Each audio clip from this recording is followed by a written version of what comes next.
आजची आपली रेसिपी आहे सुक्या कोळंबीची भाजी बटाटा आणि शिमला मिरची घालून। पावसाळा आला की मच्छीमारी बंद असते ऑगस्टपर्यंत आणि नारळी पौर्णिमेनंतरच ते सुरू करतात परत। त्यामुळे ह्या सीझनमध्ये मच्छी एकतर मिळत नाही आणि मिळाली तर ती महाग मिळते।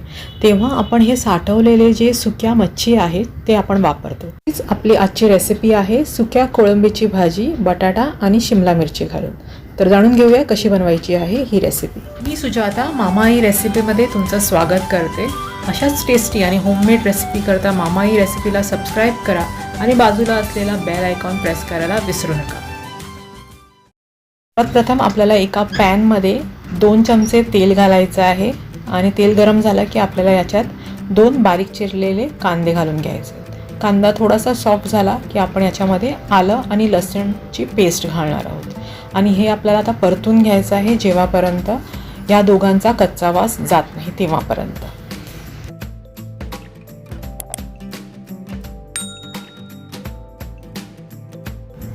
कांदा छान सॉफ्ट झाला आहे आणि कच्चा वास पण निघाला आहे। आता आपण याच्यामध्ये घालणार आहोत 2 टोमॅटो बारीक चिरलेले। आता हे टोमॅटो घालून आपल्याला छान व्यवस्थित मिक्स करून घ्यायचं आहे आणि टोमॅटो थोडा सॉफ्ट होईपर्यंत आपल्याला हे परतत राहायचं आहे।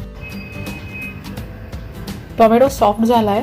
आता याच्यामध्ये आपण ड्राय मसाले घालणार आहोत आणि बेसिक मसाले आहेत आपले जे आपण रोज भाजीमध्ये घालतो। जसं हळद आहे 1/4 टीस्पून, त्याच्यानंतर 1 स्पून आपला धणे पावडर आहे आणि 2 चमचा लाल तिखट। हे सगळं घालून आपल्याला व्यवस्थित मिक्स करून घ्यायचं आहे।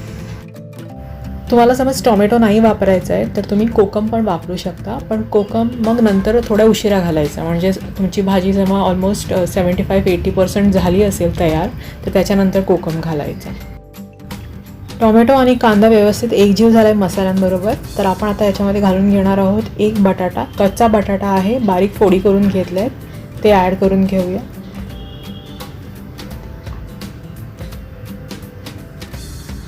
आता याच्यामध्ये घालणार आहोत आपण सुकी कोळंबी, जी स्वच्छ आपण साफ करून घेतली, धुवून घेतली आहे। त्याच्यानंतर एक 5 ते 10 मिनटं पाण्यामध्ये भिजवून ठेवली आहे, ती आपण आता घालून घ्यायची आणि व्यवस्थित मिक्स करायची। आपल्याला थोडं हे परतून घ्यायचं आहे।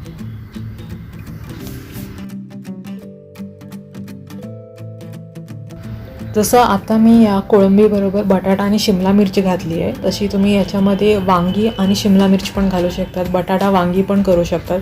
जे तुम्हाला आवडत असेल त्याच्याबरोबर हे कॉम्बिनेशन करू शकता। तर आता हे आपण थोडं व्यवस्थित परतून घेऊया।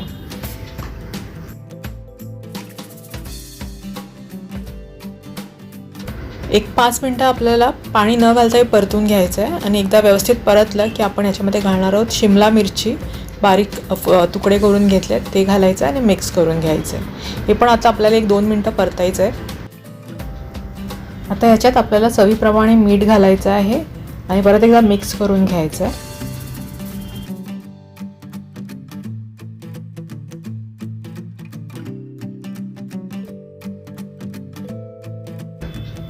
भाजी व्यवस्थित मिक्स झाली आहे, तर आता आपण याला एक झाकण लावून एक वाफ काढणार आहोत, एक 3 ते 4 मिनटं। 3 ते 4 मिनटानंतर तुम्ही चेक करू शकता याला छान एक वाफ आली आहे आणि थोडं पाणी पण सुटलं आहे याला। तर आता याच्यात आपण घालणार आहोत 1 वाटी गरम पाणी। गरम पाणी याच्याकरता की त्याचं टेम्परेचर मेंटेन राहील आणि त्या गरम पाणी घातल्यानंतर आपण याच्यामध्ये घालणार आहोत 1 चमचा गरम मसाला, या साठवणीचा मसाला जो तुमच्याकडे आहे तो, आणि त्याचबरोबर आपण याच्यामध्ये घालून घेणार आहोत ओली कोथिंबीर बारीक चिरलेली।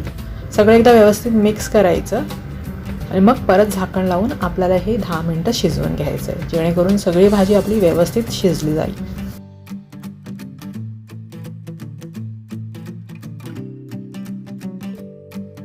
10 ते 15 मिनटानंतर तुम्ही चेक करू शकता भाजी शिजली आहे का व्यवस्थित। भाजीला छान एक वाफ आली आहे, व्यवस्थित पाणी पण जेवढं पाहिजे तेवढंच आहे आणि बटाटा तुम्ही चेक करू शकता शिजला आहे का। जरा बटाटा पण व्यवस्थित शिजला आहे, तर आपली भाजी रेडी आहे। तर ही तुम्हाला अजून ड्राय करायची असेल तर अजून थोडे 5 मिनटं ठेवायची, नाहीतर ही भाजी रेडी आहे सर्व करायला। तर आपण ही काढून घेऊया। आपली सुक्या कोळंबीची भाजी रेडी आहे। तुम्ही ही गरम गरम भाताबरोबर खाऊ शकता, चपातीबरोबर खाऊ शकता, बाहेर धो पाऊस आणि तुम्ही घरामध्ये बसून ही छान तिखट झणझणीत भाजी एन्जॉय करू शकता। तर ही नक्की करून बघा। तुम्हाला रेसिपी कशी वाटली ही मला नक्की कळवा कमेंटमध्ये। रेसिपी आवडली असेल तर लाईक आणि शेअर करा आणि चॅनलला नवीन असाल तर सबस्क्राईब करा. परत भेटू अशाच एका रेसिपीमध्ये. तोपर्यंत कीप कुकिंग.